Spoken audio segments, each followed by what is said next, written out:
We ask, what's your biggest we need to leave now moment? I used to drive for Lyft April 2018. I picked up a young couple from a bar at about 1:30 a.m. They were fairly chill and I figured it would be my last ride of the night.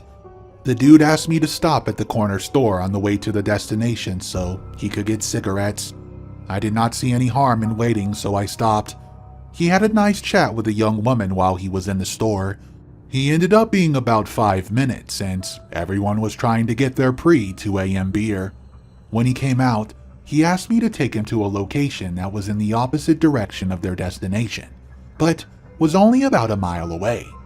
He said he wanted to meet some friends real quick and grab some beer. Since I figured it would be my last ride of the night, I said, fuck it, why not? And I drove him over there. Now, I know the town we live in fairly well, but the direction we were coming from was not a way I was used to going when I would go to this location. So when I turned onto the destination street, I missed the turn into the complex parking lot. I just came to a complete stop since the roads were empty and asked them if they just wanted me to park on the street and pull into the complex.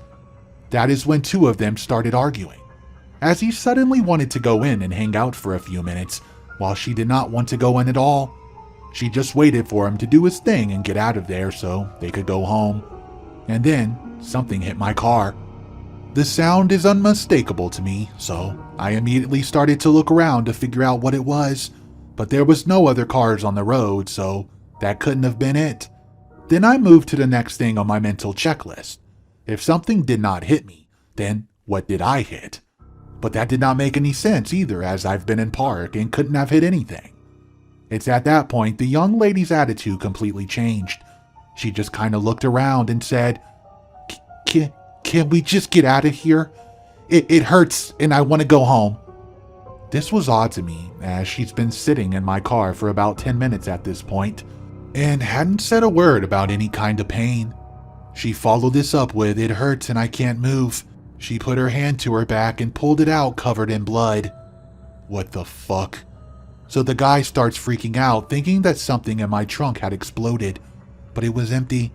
As he reached over to tend to her, I noticed something white sticking out of the seat that had not been there at the beginning of the night. So I asked him what it was. He pulled on it. It was a piece of filer fuzz from my seat. It came out of a hole that had been made in the seat because she'd been shot.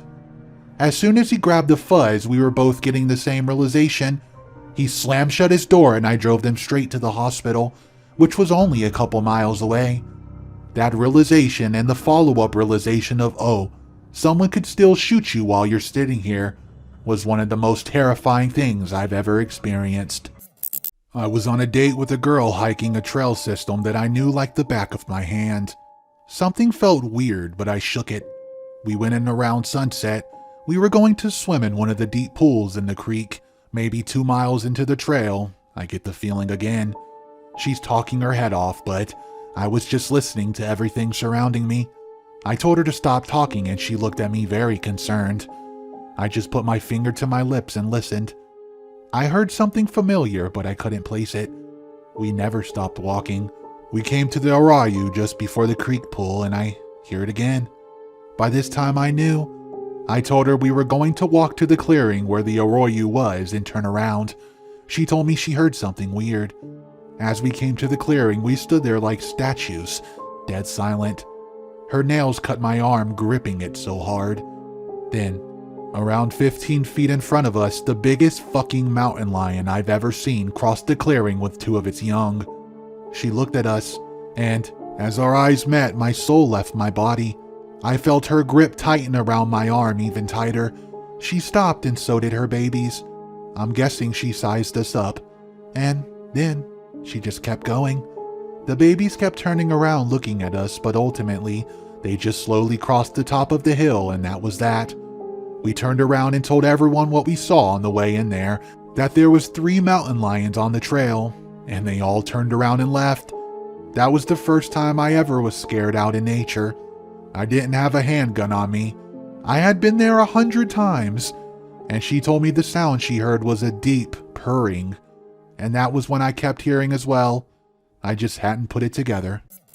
I live in New Orleans, Louisiana, and years ago my brother wanted to adopt a dog from a small rural town about 2-ish hours away from NOLA. It was an easy enough drive, but as we got close to the town, Clinton, Louisiana, I started noticing a ton of police driving around. No sirens, nobody speeding by, but I think I probably saw 15 to 20 patrol cars in the span of 10 minutes. We get to the house, met the foster mom and the dog, who was the sweetest thing in the world. Decide to adopt her and head back home after 2 hours. Everything seems fine. Tally, the dog, climbs up in the front seat while I'm driving and falls asleep, leaving my brother to sit in the back by himself, which was hilarious. We kept driving and noticed that there are even more cops driving around, but still no sirens. They're just everywhere. As we're leaving Clinton, maybe about 3 miles to the exit or so, I noticed this old white sedan coming flying up on our rear, flashing their lights and honking. I didn't really think much about it, but I figured maybe these people were hurt and needed some help or something. It definitely was not a cop car. It was very unusual. I started to pull over to the shoulder and they pulled over as well. About 10 to 15 yards behind us is where they stopped. I stopped the car, and when I turned around and looked at my brother, for some reason, as soon as our eyes met, the hair on the back of my neck stood up, and realized there was something very wrong about this.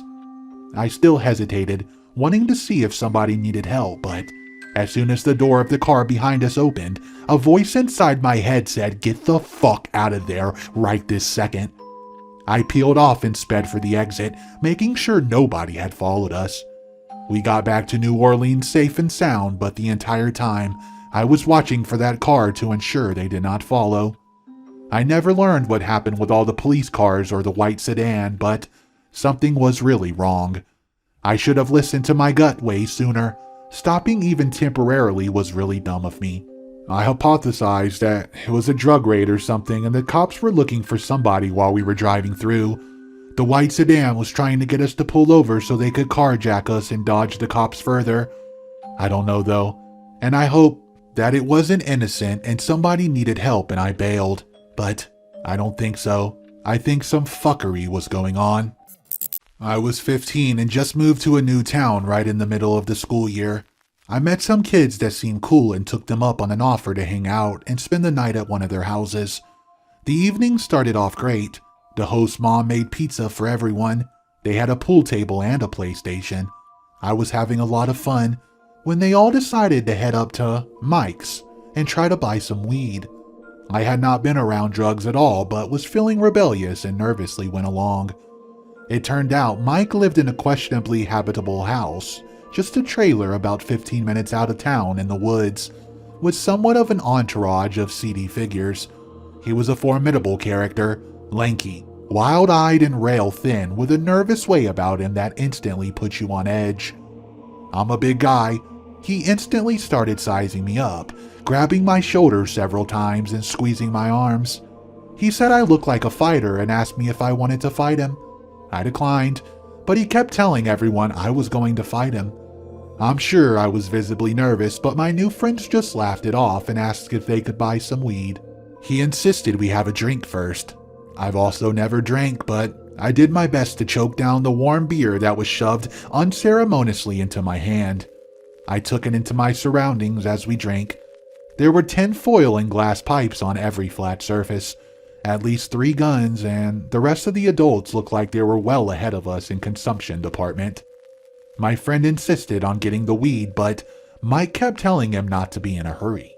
He brought out a bong, lit it, and started passing it around. This was the first time I smoked weed. He harangued me how I wasn't inhaling enough, and then laughed like a hyena when I had coughing fits. He kept making comments on how I was big and acted tough, but really just a big ol' wuss. He also made comments akin to taking me to the back room and making a man out of me. One of the tooth-impaired women began some long monologue about a man's G-spot being located rectally. I wanted to leave immediately. I took the first opportunity to tell my friends that I thought it was best we leave now. He finally convinced Mike to retrieve the weed for purchase, and an exchange was made. I tried to walk out, but Mike slammed the door when I opened it. He started insisting I was a narc and I needed to strip naked so he could check me for a wire. This went on for a few minutes as I just stood there uncomfortably, hoping he would end his little joke and let us go. Finally, he said he'd know I wasn't a narc because I was going to smoke meth to prove it. I looked at my friend and just shook my head, but he was either too stoned, too apathetic, or just thought Mike was being funny. Either way, there was no help there. Mike disappeared to a back room while 3 men that had been sitting on the couch got up and pushed the couch in front of the door, laughing and telling us to sit down and get comfortable. I had a hallway behind me and walked down it, looking for a way out. There was a small laundry room at the end, and to my relief, a door. It was only to my relief until I seen that not only did it not have a handle, it was nailed shut. Mike began yelling for me to come back to the living room. My brain was in a tailspin. Fight or flight, fight or flight. Do something, move! I kicked the door. It opened. There was no stairs, so I jumped down to the snowy ground and began to run. I ran into the woods. Grateful I had not removed my coat in that warm house. I heard a commotion behind me as Mike screamed obscenities at me. I kept moving. Then I heard several gunshots. My heart was beating out of my chest. I had a general idea of where the road was and headed in that direction, avoiding the meandering lane that led to Mike's trailer. I slipped on the hillside several times, but luckily, there was enough moonlight to navigate through the trees. I heard a loud truck start up and then more yelling. I was leaving a trail but could not avoid it. Eventually, I reached the frozen dirt road and started walking back towards the highway, staying in the tree line. I saw headlights coming and hid, hoping it was my friend. It wasn't. Neither was the next one. I continued walking. It was worth noting that this is years before I had a cell phone. After about 4 miles, the road met the highway back to town. It was harder to avoid walking on the road at this point. It was clear for quite a ways on either side, but when a car came driving by, I ducked down in the snow on the shoulder, trying to get my head just high enough to see, hoping it was a police cruiser. I did this several times, my jeans soaked, me shrieking cold with fear. It was about the 4th time or so I did this. I noticed the car was driving much slower than the 65-mile-per-hour limit. Was it Mike coming to kill the suspected narc? I stayed low and prepared to run. As it got closer, I recognized my friend's minivan. I stood up and waved, hoping for the best. My friends told me the scene inside the house turned to absolute chaos after I kicked the door open. Mike went ballistic, screaming I was a narc and he was going to kill me. He picked up a gun and pointed it at all my friends, telling them he was going to kill them for bringing a narc to his house. They insisted I was not, and he just scared me. He then stomped down the hallway and fired the gun several times out the door I kicked open. My friends took advantage at this moment to pull the couch away and run out the front door, jumping into the minivan and tearing off down the lane. After turning onto the road, they saw headlights behind them and initially killed their lights and turned down someone else's road. They waited a while and then went out looking for me, driving up and down the dirt road of the highway, absolutely freaking out and not knowing what to do. They apologized profusely and insisted that nothing like that has ever happened before. We were all pretty relieved to be back together. Not long after this, Mike and several others were arrested in a drug sting. I was worried he thought I had something to do with this and hoped he would not be holding a grudge and would come looking for me. A lingering fear that eventually subsided, until one day a couple years later, I was working at the local grocery store and here comes Mike, looking a little worse for wear. He looked right at me. Heart stopped. "You're a big kid," he said. "You play football?" He didn't even remember me. I lived really close to my school when I was a kid, and there was this big thing for us to play in, so naturally, I always went to play there in the evening before supper or just any time I was bored. It was surrounded by a lot of houses and busy streets, so it was safe enough. One day, I went with a friend of mine who was about a year older than me. We had 2 schoolyards, one for the older kids and one for the younger ones. The big plastic thing was in the younger kids' yard. There was a small corridor that led us going in between the yards. As we were playing, I see this guy wearing a hoodie with the hood up start slowly walking into the yard we were in. We stayed there for about 20 minutes with the guy, but I felt something was very off. I was too young to really know what to do and imagined he would leave at some point. The problem was he was slowly walking around a wall blocking all the houses from seeing him and was much closer to the exit than we were. I will always remember watching him nonchalantly kick a pizza box around as he made his way closer to us. As I turned to my friend to tell him we had to leave, I felt something really bad was going to happen. I heard my father below my name and saw him running the length of the schoolyards towards the door with my neighbor in tow. My father was in his 60s and took his car everywhere. That's the first time I ever saw him really run. The guy bolted and my father trailed after him. My neighbor brought us to my friend's house and they all knew each other, and we stayed there until pretty late. I remember her mother trying to explain to us what a child molester was. I was 9 at most, and I just knew. I was terrified. My father, my neighbor, and my friend's father both tried to find the guy. I can imagine how scared he must have been. My father was very tall and intimidating, so were also the neighbors. The scariest part of this is I still had no idea how my father had known, as the guy was invisible and I lived a few houses down from where we were.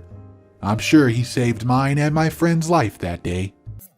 A friend and I were exploring an abandoned hospital, and the way it was set up was via a bunch of joined buildings.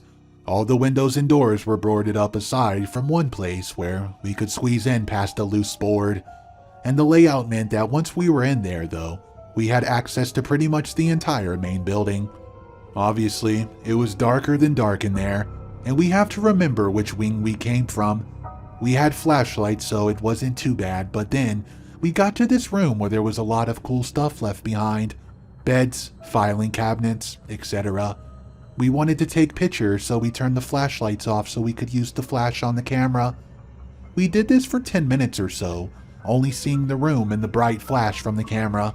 Everything was cool, and then we both slowly became aware of noises.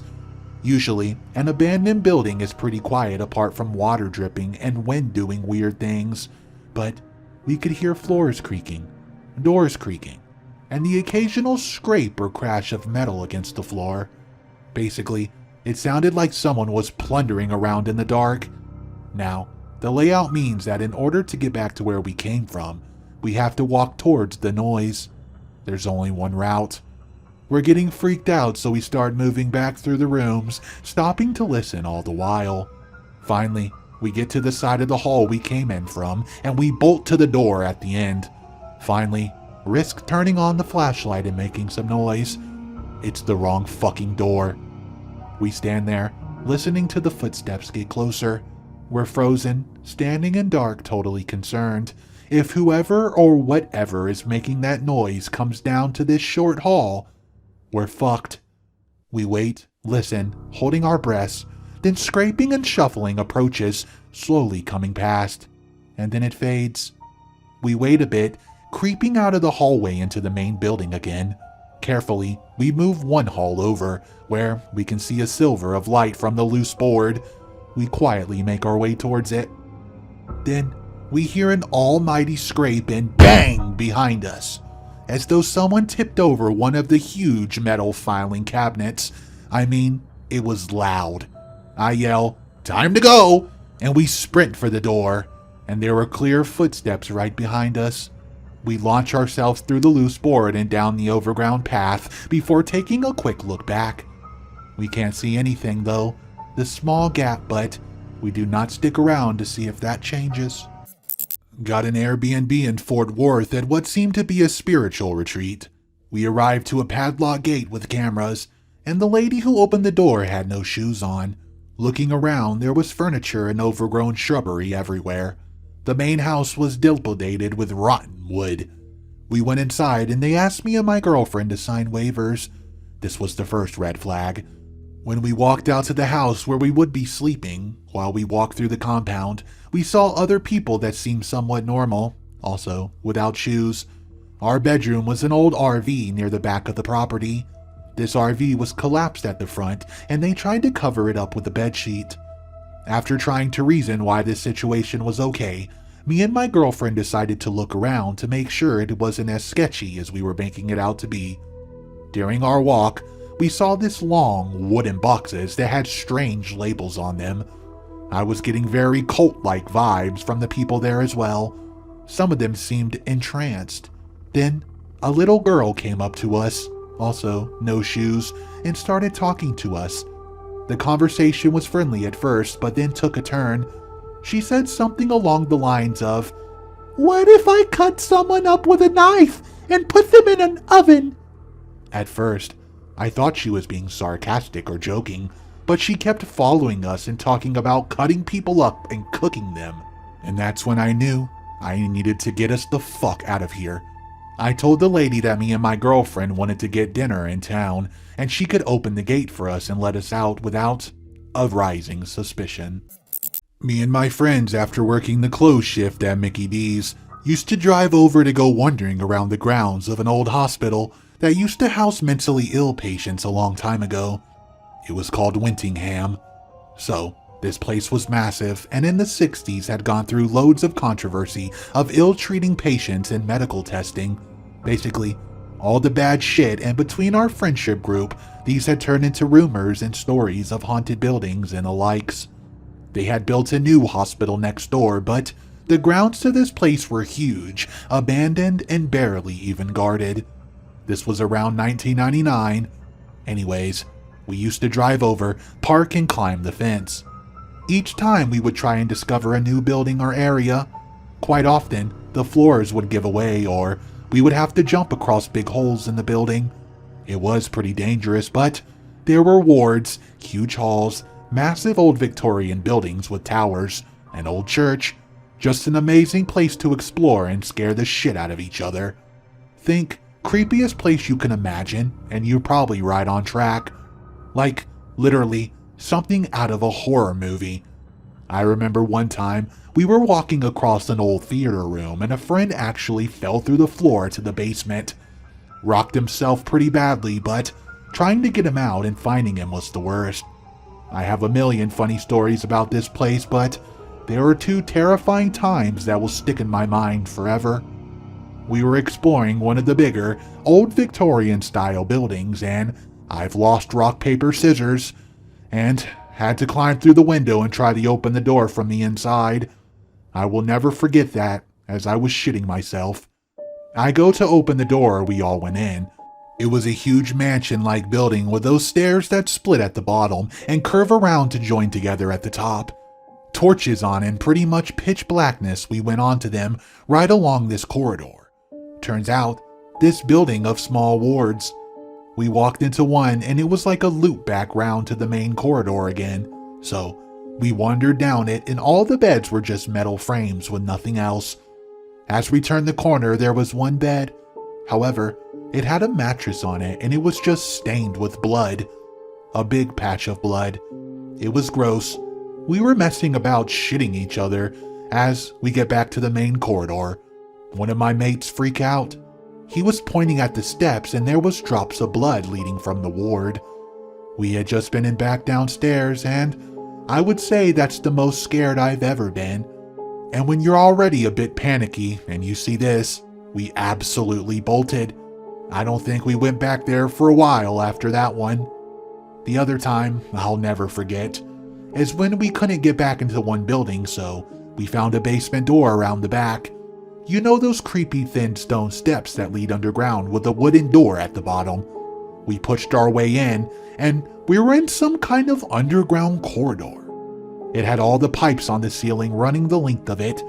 I'm a big dude, and I was stooping a bit to get through, so you can imagine how it felt. Tight, low, ceiling, pitch black. We dared each other to go first, and luckily, I was right in the middle this time. Safest place. Anyways, this corridor went on forever. We were obviously in the underground network of the utility tunnels that joined the buildings. There were a couple staircases leading off every now and then, but most were blocked off, so we just kept going. After a good few minutes of walking, we came to the end where there was one metal door. It was one of those classic hospital jail doors you see in movies with a little window hatch at eye level. We pushed this open, quite literally, scared as babies, and inside the room was an empty, except for one thing. There was a single metal chair in the middle of the room, fastened down to the floor, and above it, hanging down from the ceiling, were two metal chains with those wrist wrap tie things on the end. It may be the single worst thing I've ever seen. We all knew what it was, and what had probably happened in this room. But to see it firsthand in this hidden underground room at the end of this shitty corridor, it will never leave my mind. That image. The story of abuse at this hospital are widely known, but this was just too much. I've staffed the summer camp for 5 years now. A long-standing tradition is that some of the senior staffers regularly sneak out during the night, drive into town and hang out, generally being hooligans. Me and 4 other guys pushed the car around the bend from the parking lot to avoid waking the adults, then hopped inside and headed back towards town. After a couple hours of jokes, Baja Blast from Taco Bell, and teaching one of our goons how to drive in an empty parking lot, we're driving down country roads, joking around and listening to music. That is, until we turn down a random road and something immediately feels off. It's about 3:30 a.m. at this point, as we start down a hill, and suddenly, the road goes from asphalt to gravel to dirt. We notice an old rustic boat trailer on its side, a bunch of old tools, rotting piles of wood, and a general mess. When we reach the bottom of the hill, there's a big shed with a garage door that's wide open, and another shed seemingly made out of plywood with a door creaked open. There's a light shining through the crack and the door faintly flickering at a fuse box right outside the door. The mood of the car changed in an instant. For just a moment, we all sat in silence, watching that light flicker. No one said anything, but we could all tell that something did not feel right. Eventually, to ease the tension that we were all feeling, we start to joke, as teenage boys do, jeering at one of our friends to go turn off the light and open the door, when suddenly the door creaks open.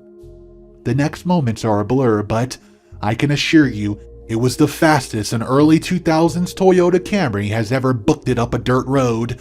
All 5 of us stayed just about silent during that 15-minute drive back to camp. Something about the aura of that place felt off. To this day, when I imagine sitting in the front seat of that car, I get an uneasy feeling in my stomach. Was something behind that door? Why were they there at 3:30 in the morning? I hope you enjoyed those 9 stories about times where you had to escape. If you're enjoying this type of content, make sure to subscribe so you never miss another story by Midnight Monster. I'll see you in the next scare.